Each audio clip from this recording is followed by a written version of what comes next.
Aujourd'hui, nous allons parler d'un sujet dont beaucoup de personnes entendent parler sans réellement connaître le jugement de l'islam à ce sujet. Comme toujours sur cette chaîne, notre objectif est d'apporter des explications claires basées sur les paroles des savants et les enseignements de notre belle religion. Avant de commencer la vidéo, prenez quelques secondes pour soutenir la chaîne en laissant un like, en vous abonnant à Lumière de l'Islam et en activant la cloche de notification afin de recevoir toutes nos prochaines vidéos islamiques. Chaque abonnement nous aide énormément à continuer à partager des rappels bénéfiques et des enseignements utiles pour la communauté musulmane. Allah le Tout-Puissant a créé le mariage comme une grande bénédiction pour l'homme et la femme. Le mariage protège les croyants contre les péchés, les mauvaises tentations et les relations interdites. C'est une relation fondée sur l'amour, la miséricorde et le respect. Le prophète, que la paix soit sur lui, a encouragé les musulmans capables de se marier à le faire. Et il a conseillé à ceux qui n'en ont pas les moyens de jeûner afin de préserver leur chasteté et maîtriser leurs désirs. Dans la vie conjugale, beaucoup de choses sont permises entre les époux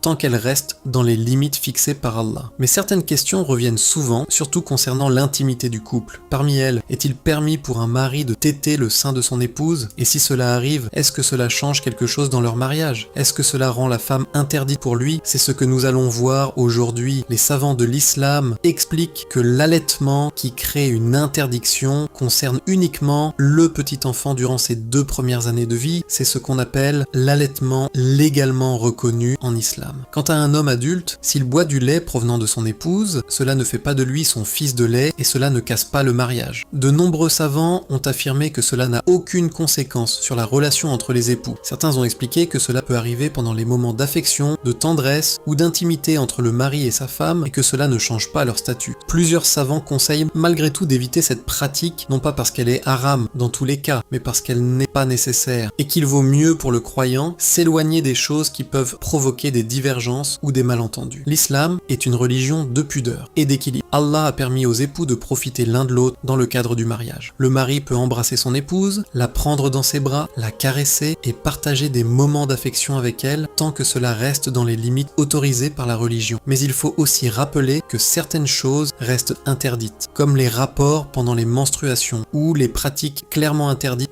par les textes religieux. Le musulman doit toujours chercher à respecter les limites établies par Allah afin de préserver la pureté de son foyer et obtenir la bénédiction dans son mariage. Le prophète, que la paix soit sur lui, nous a enseigné la pudeur, le respect et le bon comportement dans tous les aspects de notre vie, même dans l'intimité du couple. C'est pourquoi il est important de toujours chercher les réponses auprès des savants authentiques et des sources fiables plutôt que d'écouter les rumeurs ou les informations non vérifiées sur internet. Mes chers frères et sœurs, si cette vidéo vous a été utile, écrivez en commentaire. Qu'Allah nous guide vers la vérité. Cela nous fera très plaisir de lire vos messages. Et surtout, n'oubliez pas de vous abonner à Lumière de l'Islam, de liker cette vidéo et de la partager autour de vous afin que davantage de personnes puissent apprendre leur religion correctement. Plus vous partagez le rappel, plus vous participez à la propagation du bien. Qu'Allah nous accorde une bonne compréhension de notre religion, protège nos familles et remplisse nos cœurs de foi et de sagesse.